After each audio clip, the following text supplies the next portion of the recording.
Ibu dan Bapak, rubrik digunakan sebagai instrumen untuk asesmen performa karena dapat menyajikan pedoman penilaian yang objektif, sesuai dengan capaian pembelajaran dan konsisten dengan kriteria yang jelas. Nah, apakah sebagai guru harus selalu membuat rubrik dari nol? Atau bolehkah kita memodifikasi rubrik yang sudah ada? Bagaimana caranya? Guru sebagai evaluator dapat menyusun sendiri rubrik yang diperlukan, atau menggunakan rubrik yang sudah ada. Misalnya, rubrik yang Ibu dan Bapak temukan dari sumber buku, internet, atau rubrik yang telah dibuat dan digunakan oleh rekan sejawat. Selain itu, kita juga boleh memodifikasi rubrik yang tersedia untuk disesuaikan kembali dengan kebutuhan asesmen. Melakukan modifikasi dapat menjadi strategi bagi pendidik karena 1. Menghemat waktu persiapan yang dibutuhkan guru untuk menyiapkan aktivitas pembelajaran.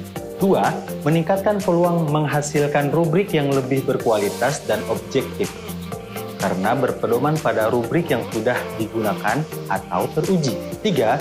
Jika rubrik yang akan dimodifikasi telah digunakan oleh guru lain, kita bisa menyamakan persepsi penilaian antar guru terhadap asesmen performa pada aktivitas pembelajaran sejenis, sehingga dapat meminimalisir subjektivitas. Ibu dan Bapak, terdapat 3 bentuk rubrik, yaitu rubrik umum, checklist, dan terperinci. Ketiga jenis rubrik ini juga dapat dimodifikasi sesuai kebutuhan. Nah, dalam melakukan modifikasi rubrik, kita dapat menambah, mengurangi, dan atau mengubah konten kriteria beserta deskripsinya. Selain itu, dapat juga menambahkan bobot pada kriteria untuk menyesuaikan kebutuhan asesmen. Lalu, bagaimana cara memodifikasi rubrik? Pertama, pertimbangkan tipe aktivitas pembelajaran yang akan dinilai dan jenis asesmennya. Nah, kita bisa memodifikasi dari rubrik pelajaran apapun selama tipe aktivitasnya sejenis. Misalnya, kegiatan presentasi. Dalam pembelajaran apapun, kegiatan presentasi merupakan aktivitas yang umum dan biasanya memiliki aspek penilaian yang serupa. Pada materi ini, kita akan coba memodifikasi rubrik penilaian presentasi bahasa Indonesia menjadi rubrik presentasi untuk pelajaran IPA. Kedua, evaluasi kesesuaian setiap kriteria penilaian dengan kebutuhan asesmen. Apakah kriteria-kriteria tersebut dapat dipertahankan seadanya atau perlu dimodifikasi agar sesuai dengan kebutuhan asesmen? Berikut ini merupakan gambaran contoh rubrik penilaian presentasi pada mata pelajaran bahasa Indonesia. Terdapat 3 aspek penilaian pada rubrik tersebut, yaitu 1. Sistematika penyajian presentasi. 2. Penggunaan bahasa. 3. Ketepatan intonasi dan artikulasi atau pelafalan. Nah, selanjutnya kita evaluasi kriteria atau aspek penilaian pada rubrik penilaian presentasi bahasa Indonesia tersebut untuk disesuaikan dengan kebutuhan asesmen yang tertuang dalam tujuan pembelajaran IPA. Misalnya, terdapat tujuan pembelajaran sebagai berikut.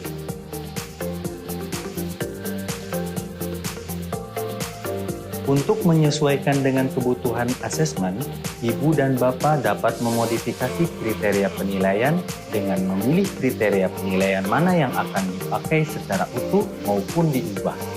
Kriteria sistematika penyajian presentasi dan penggunaan bahasa dapat kita gunakan kembali untuk pelajaran IPA, karena kompetensi tersebut dapat muncul dan dinilai dalam presentasi.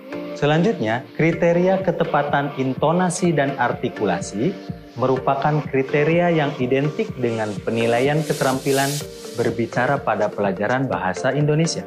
Pada pelajaran IPA, tujuan aktivitas pembelajaran presentasi menekankan pada pemahaman konsep, penguasaan materi, dan kemampuan analisis. Sehingga didapatkan 4 kriteria penilaian pada rubrik penilaian presentasi untuk pelajaran IPA, berupa 1.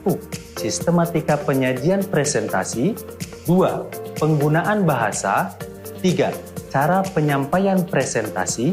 4. Kebenaran konsep.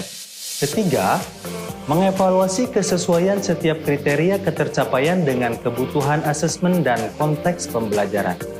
Pada tahap ini, Ibu dan Bapak melengkapi deskripsi kriteria ketercapaian dengan bahasa yang spesifik dan terukur. Sedangkan, pada kriteria penilaian yang diambil secara utuh, perlu dievaluasi kesesuaiannya. Karena bisa jadi kriterianya tidak relevan dengan konten mata pelajaran kita. Misalnya, pada aspek penggunaan bahasa, deskripsi kriteria ketercapaian yang tertera masih identik dengan konteks pelajaran bahasa Indonesia. Jadi, perlu disesuaikan kembali. Misalnya, pada poin kedua, menggunakan kosakata yang tepat. Berikut ini adalah gambaran rubrik penilaian presentasi pada pelajaran IPA yang merupakan hasil dari modifikasi rubrik penilaian presentasi pada pelajaran bahasa Indonesia. Ibu dan Bapak, modifikasi rubrik bersifat berulang sepanjang waktu. Penting bagi guru untuk memantau perkembangan keterampilan peserta didik dan bagaimana level performa berubah, agar rubrik yang dipakai tetap reliabel dan objektif.